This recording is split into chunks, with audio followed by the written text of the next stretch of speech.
Policy. A legal license to steal. Chapter 1. The illusion we call order. There is a particular kind of magic in civilization. Not the poetic kind found in stories, but the sleight-of-hand magic perfected by illusionists. Misdirection. Distraction. The conditioning of belief so thorough that the trick becomes indistinguishable from reality.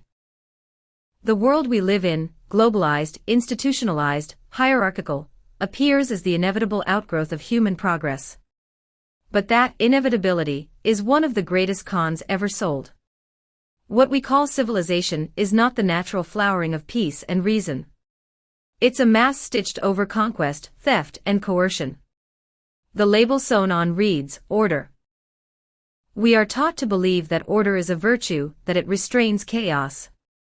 But whose chaos and whose order? Who decrees what peace demands? These are not innocent questions. Power that remains unseen is power that remains unchallenged. The more normalized a system becomes, the less likely it is to be recognized as a system at all. It becomes error. It becomes common sense. We are not taught to ask. In fact, we are often discouraged. From childhood, we are steeped in stories of civilization's ascent, from Mesopotamia to law codes, from scientific progress to enlightenment. But these stories are incomplete. Their omissions matter. We are told law keeps us safe, that property is earned, that justice is blind. But lived reality, if we examine it closely, tells a different story. For many people, the law was never a shield.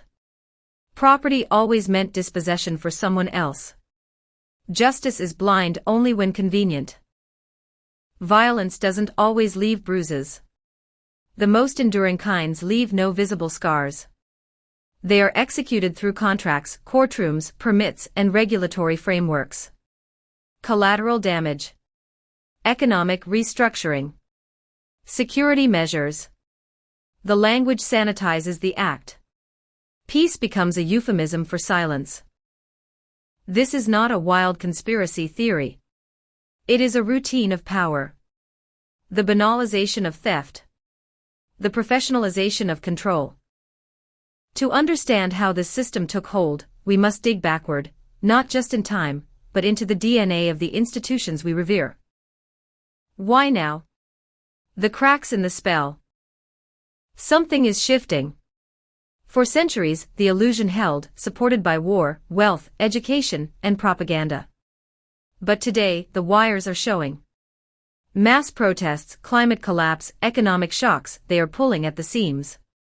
The myths of meritocracy, law, and progress are unraveling before us.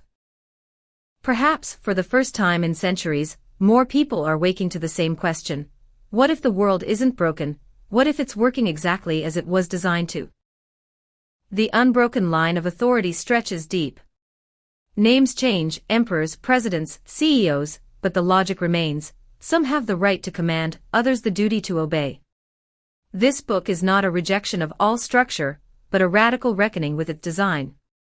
We will trace how law, legacy, and psychology have worked together to sustain a spell. But first, we must name it. We call it civilization. But it may be something far more dangerous, a beautifully managed illusion, designed to keep the powerful safe, and the rest of us asleep. Chapter 2. The law is a license to steal.